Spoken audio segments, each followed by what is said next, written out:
Eu vou tentar aqui te dar a minha visão sobre o que as pessoas vêm falando sobre uma terceira via na política brasileira. Quando se fala em municípios, essa questão ela perde bastante o peso, ou aliás, ganha um peso diferente. Quando você fala em terceira via no município, você está falando do candidato, que às vezes é o candidato de uma região, de um bairro, de uma classe. São tão próximos os políticos na campanha para prefeito, tanto os vereadores quanto candidatos para prefeito, que uma terceira via toma uma outra dimensão. Então, a minha análise aqui vai falar basicamente de uma candidatura pensando para governo e principalmente para a presidência. O que acontece?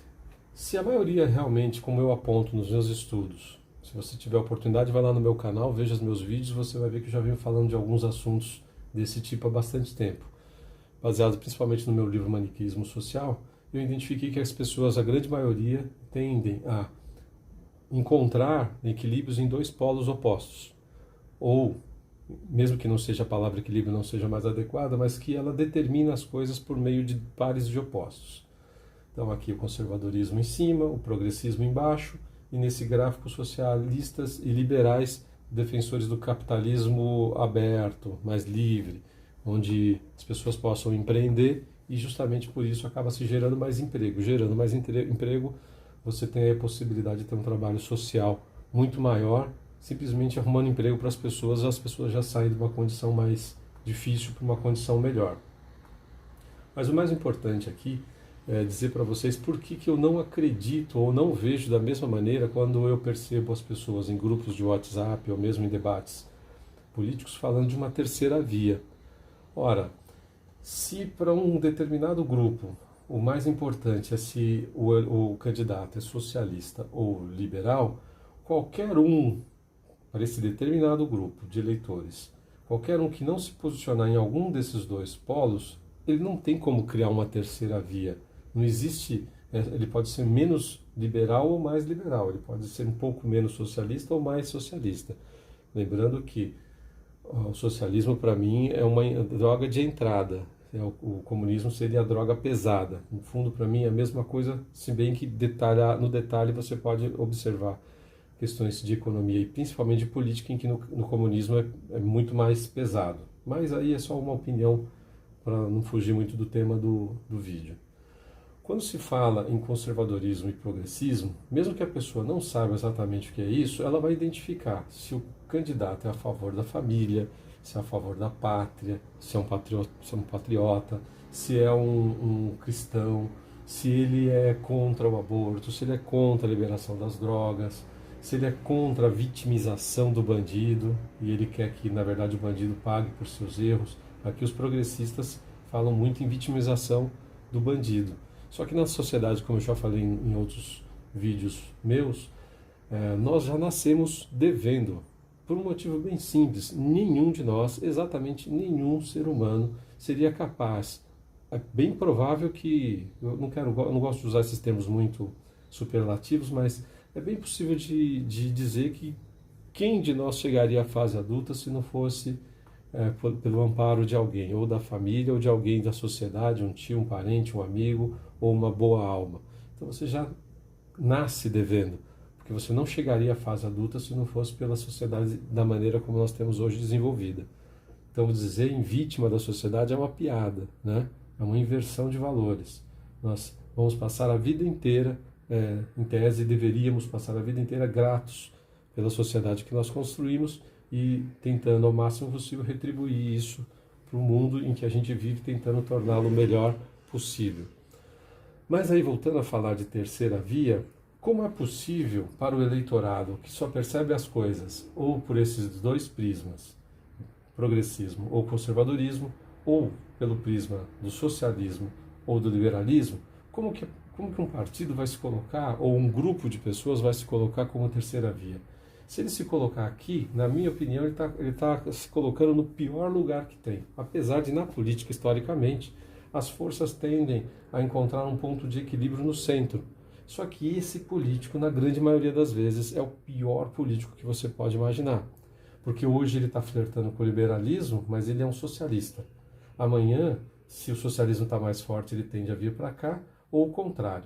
Se ele não acredita no conservadorismo, mas as pessoas estão muito demonstrando interesse nesse tema, ele mesmo sendo um progressista vai se colocar como... Ele, quer dizer, ou seja, ele é uma falsidade, ele é uma coisa fake, ele é oportunista, ele é fisiológico, ele vai para onde o negócio estiver indo. No fundo, a essência dele não é coisa nenhuma, ele está mais para um psicopata, alguém sem caráter.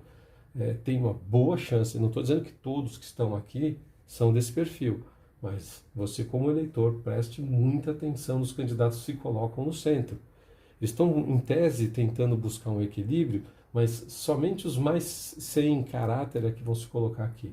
Você pode ser uma pessoa muito de consenso, de equilíbrio, de tentar negociar, ser um político muito ponderado, mesmo sendo um conservador mais radical ou um liberal mais radical. Você não precisa estar aqui. O fato de você sentar à mesa, discutir, debater temas e chegar no meio termo é uma situação. Para o eleitorado, durante uma campanha eleitoral, se você não defende as suas bandeiras, para mim você não é nada. Não estou contigo para nada, não conte com o meu voto. Eu, como eleitor, já vou avisando, não voto. O meu voto vai para candidatos liberais e conservadores. E aí, claro, eu vou ter que buscar um meio termo de qual candidato vai ser melhor nesse equilíbrio. Não vou votar num cara só porque ele é conservador e nem só porque ele é liberal. Eu quero algum meio termo aqui. Todo mundo sabe, vem se debatendo aí, o Partido Novo, que se colocava antes como um partido independente, passou a se colocar como oposição ao governo federal agora. Nós estamos em abril de 2021, seria o terceiro ano do governo do Bolsonaro, e o ano que vem tem eleições. Aqui o Chico Anísio brincava um pouco, né? Eu falei isso no vídeo anterior, se você assistiu você vai lembrar, que tem lugares que você se coloca que não é lugar algum, na cabeça do eleitor. Se ele ponderar, e eu tiver certo, eu posso estar totalmente errado na minha análise, mas se ele ponderar que ele quer um candidato socialista progressista ou, do outro lado, um liberal e conservador, quem tiver aqui fora disso vai estar aquém do além.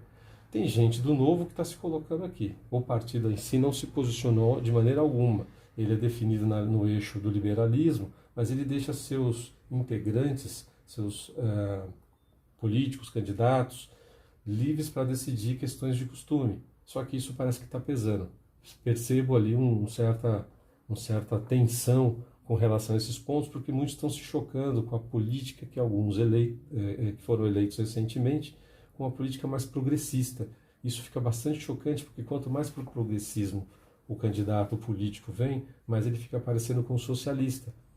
Então, sinceramente, em algum momento o partido talvez tenha que definir isso. Eu tenho um vídeo em que eu aponto que as questões econômicas e políticas são as mais importantes. O restante cada um decide por si. Porém, uma coisa é o que eu ou os teóricos apontam em seus livros.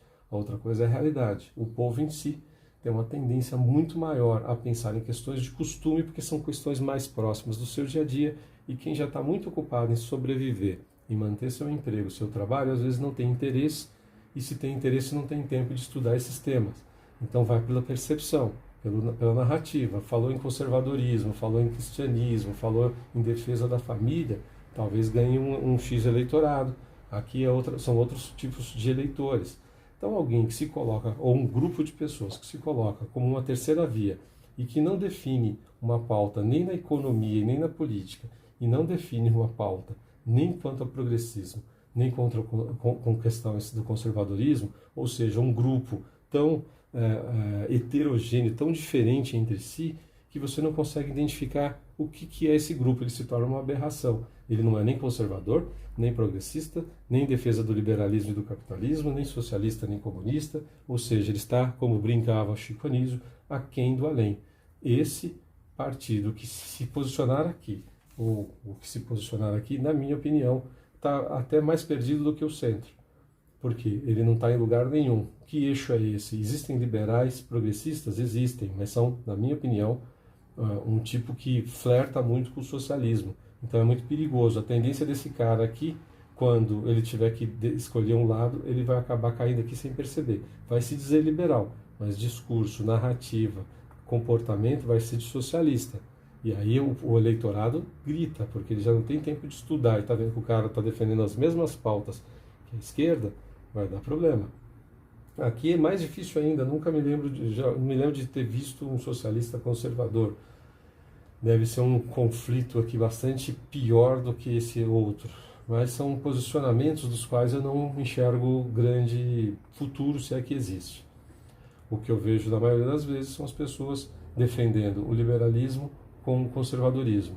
E aqui, pauta progressista para os socialistas.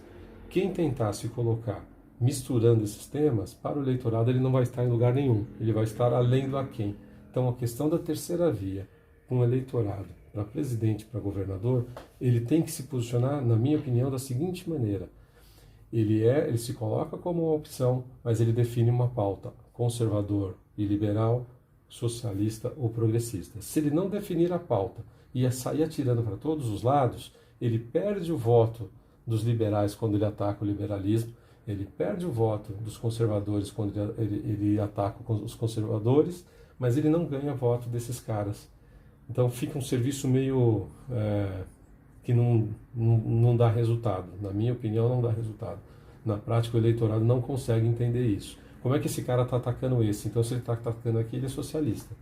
Para o eleitorado de lado de cá, se ele atacar o socialismo, o eleitorado que gosta do liberalismo vai achar que ele é liberal. Mas daqui a pouco ele está atacando esse também, então ele chega um momento que ele atacou todo mundo e não está em lugar algum. Então, terceira via que não toma posição, quer ficar no centro, para mim não é terceira via. Volto a dizer, para mim, os piores políticos das minhas análises dos últimos anos sempre se colocaram aqui. Não é que o centro é uma porcaria, não é isso. Existem pessoas sérias no centro. Mas para o eleitorado, boa parte desses caras aqui flertam com todos. Ou ataca todos ou flerta com todos. Ou seja, você nunca sabe para que ele vai, o que ele vai definir, para que lado ele vai. Então, sinceramente, uma terceira via deve optar por um posicionamento ou conservador liberal ou socialista progressista e não atacar todo mundo. Se ele se decidir por aqui, ele ataca aqui. Se ele se decidir aqui, ele ataca o outro lado. No momento em que ele atacar todos, o eleitorado fica perdido, não sabe mais o que ele é. Bom, essa foi uma tentativa de te mostrar o meu ponto de vista com relação à terceira via. Se você concordar, bem; se não concordar, paciência, não tem problema. Nós não estamos aqui para criar caso, tumulto, guerra, briga. É simplesmente um ponto de vista. Raciocine, tire suas conclusões. Se gostou do vídeo, dê um curtir. Se inscreva no meu canal, tem muito mais vídeos lá para a gente tentar falar desses assuntos de comportamento na política e do entendimento que a gente pode ter do nosso comportamento, tanto na economia, na política, até no dia a dia. Um abraço e até o próximo vídeo.